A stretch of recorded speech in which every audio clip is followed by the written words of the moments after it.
Mr. Rob Demovsky. How should Packers fans feel after yesterday's loss to the Detroit Lions? I said regret. I said it was a winnable game.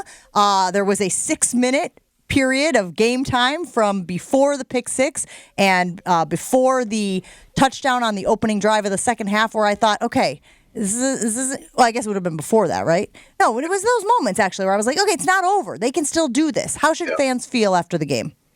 I think they should feel concerned, Jen, in one significant area, is that Jordan Love can't stop turning the ball over. And to me, that's probably bigger than, okay, I know they didn't handle the weather well against a team that had not played an outdoor game all year and will only play 3 outdoor games the entire season, which is crazy as a side note. But, I just think, like, even, LaFleur, he's called the questions about Love's interceptions annoying. Love said, I've said it before, I need to, take care of the ball better. Like, okay, well then do it. If you don't want to answer questions about interceptions, then figure out how to get your quarterback to stop throwing them. I don't think it's unfixable. But I mean, look, last year, there's a lot of similarities from this year to last year. For one, Detroit came in here and did this to him last year, and they went over and beat him on, was it Thanksgiving, I think. And then the interception thing. I mean, Love had 11 interceptions last year. He only had 1 in the final 8 games. So I don't think it's like total panic time. But to me, that's how you should feel, is a little bit concerned that, there's a problem that they can't seem to quite get their hands on. Rob, is it just as simple as Detroit's just a better team? Because that's the way it looked to me. I mean, there is that, Chewy. There's no question about it. Doesn't mean that that you can't beat them, but they have so much going for them. And I've talked about this before, and you were on teams that made great runs. It's like you believe that you're better than you are, and I think they're really good, but you get in this feeling like, well, we can't lose. And, that's sort of how you feel about the run that Detroit's been on the last probably 2 years. Yeah, I look at Detroit and I see the star power that they have, Rob. Do the Packers have enough A players to compete with Detroit? It's a great question, Gabe, because they probably have more B players than most teams in the league. But do they have a star? I think Josh Jacobs is really, really good. But I'm just going to use the 37-yard touchdown as an example. I said this in the press box at the time. He slithered through that. It was not a huge hole, and he got through there. But I said, boy, that was a play that Aaron Jones probably would have scored on. And then one of my colleagues in the press box said, yeah, but he would have pulled his hamstring at the end of it. So, like, you know what I mean? Like, it's a bit of a trade-off. Like, I'm just using Josh Jacobs and the running back thing as an example. Like, Aaron Jones was probably a star, Gabe, but they got rid of him because he couldn't count on him. And so far they've been able to count on Josh Jacobs. So to your point, which is better, right? Is it better to have a bunch of B players and not that many A's, or have 2 or 3 A's and that's, Christian Watson, for example, like if he tracks better on some of those deep balls, maybe it's a different story. And I think Christian Watson's a good player, but I'm not sure, is he a great player? You got to make a couple of those plays to do that. You can't have 5 drops as a team. Now Watson didn't have any drops, but you could call it 6 if you want to count the Bo Melton drop. Officially on our ESPN stats, they don't count that because technically it wasn't a play because there was a penalty. But I mean, basically they had, if he catches that and still gets the penalty, they're even farther down the field. So yeah, I think you make a great point, Gabe, and I don't know if they have enough of those A guys. Rob Demovsky hanging out with Jen, Gabe, and Chewy this morning. 77% of our respondents so far this morning say that the Packers cannot catch the Lions in the NFC North. And I know what would make people feel a little bit better about the race is if they went out and got a pass rusher, if they went out and actually did something before the trade deadline this week. And there's a part of me that wonders, Rob, if that's just fool's gold. If fans would be like, yes, we got somebody, and it wouldn't really be, the solve all of the problems of this Packers team. What say you? Well, I'd say there is a trade and a position that could solve some of the problems. I don't think it's pass rusher. I think they need a corner. I think they need a corner bad. I would keep an eye on Greg Newsome in Cleveland. I would not be surprised if they made or tried to at least make a move there. I mean, we saw yesterday what happens in the secondary when you lose. Well, they had 2 starters, but losing Jair is one thing, but then having to play Stokes more, having to play Keyshawn Nixon at different positions within the same game, and he played some outside, some in the slot.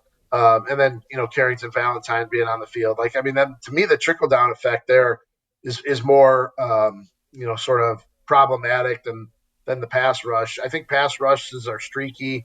They can get it going. But if you don't have corners that you can rely on, I think you got a big problem. Now, as far as catching Detroit, real quick, Jen, the Packers do have technically the easiest remaining schedule of everyone in the division. The Bears is the most difficult. If you just look at opponents' winning percentage, it's 63%. Detroit is 8th in the league at 55%. Minnesota's remaining opponents are 52%, 14th in the league. And the Packers are right at 500, 18th in the league. So, if you look at the remaining schedule, like games like even the non-division games like, Seattle, San Francisco, Miami, New Orleans maybe looked a little bit more difficult earlier in the year. I think they could win every one of those games theoretically. Rob, was the ejection of Branch the correct call? Brady didn't think so on the telecast. By the letter of the law, was that the correct call? Yeah, so I actually, Chewy, I'm the pool reporter, which means if there's an officiating question, I get to or have to, depending on your viewpoint of it, talk to the league people. And it was weird. It used to be you would actually go down to the visitors' locker room and talk to the referees, and all they would do was recite the rule to you. Now it's someone in New York, and the explanation from one of the officiating gurus in New York was that he had ample time to not do that, and the ball was really far away when he delivered that hit. It's a hard call. I think it was a little bit more maybe of a college type ejection to me than an NFL one, but I can see why they did it. My favorite part of the whole thing, and I say that kind of jokingly, was the double bird salute that he gave to the crowd. Like, hey, I'm a big fan of going out. If you're going to go out on top. Get your money's worth. With a flame. You gotta go out big time, and he did. But yeah, Chewy, I don't know. I asked him. We asked for the pool report because of that very question. Was it really worthy of that? And obviously they thought that it was. But it was interesting that that came from New York. That did not come from the on-field officials. Why do you think Jordan Love handled his post-game press conference the way he did? Because I could see with my eyes that the groin injury at some point was bothering him, especially after the pick six, that he wasn't moving, the way we're used to seeing him move. And I respect him playing through it, Rob, but why do you think he said it wasn't bothering him when he was asked about it? Yeah, and they were short answers. I felt fine, right? Like he definitely, look, I do give him credit on a couple of levels. One, he didn't use it as an excuse.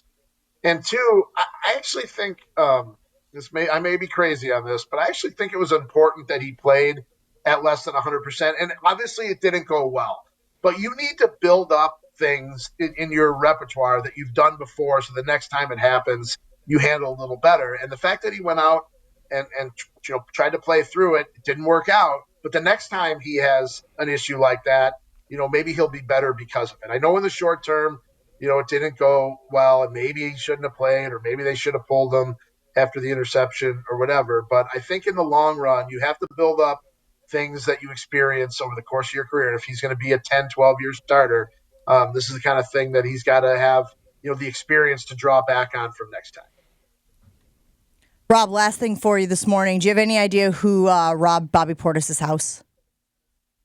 No, but I saw the footage from inside, and looked to me like they were dressed in all white. Is that right on the camera? Like I thought, what happened to burglars dressed in all dark colors so nobody can see you? Crazy town, right? Come on. What are we doing, robbing Bobby Portis' house?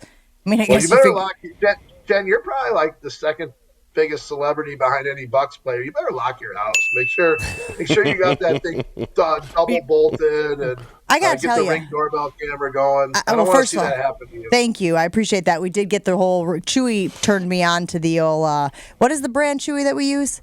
Arlo security, right? We got all of those all over the house. But I'll tell you what's not gonna help. My husband leaving the garage door open. My husband leaving the garage open. I come out in the morning to leave at 6 o'clock, and I'm going, "What the heck?" Yeah, you can't help that. Like that's not their fault. Well, we'll have real clear images of the people who breach the You know what the great thing is, Jen, real quick, when your kids to get older and they TP your house, you'll be able to figure out, who does it. You can Who did it? Yeah. Rob, always good insight. Always good insight from you. We appreciate you hanging out with us this morning. You can follow Rob on social media at Rob Demovsky and follow his work at ESPN.com.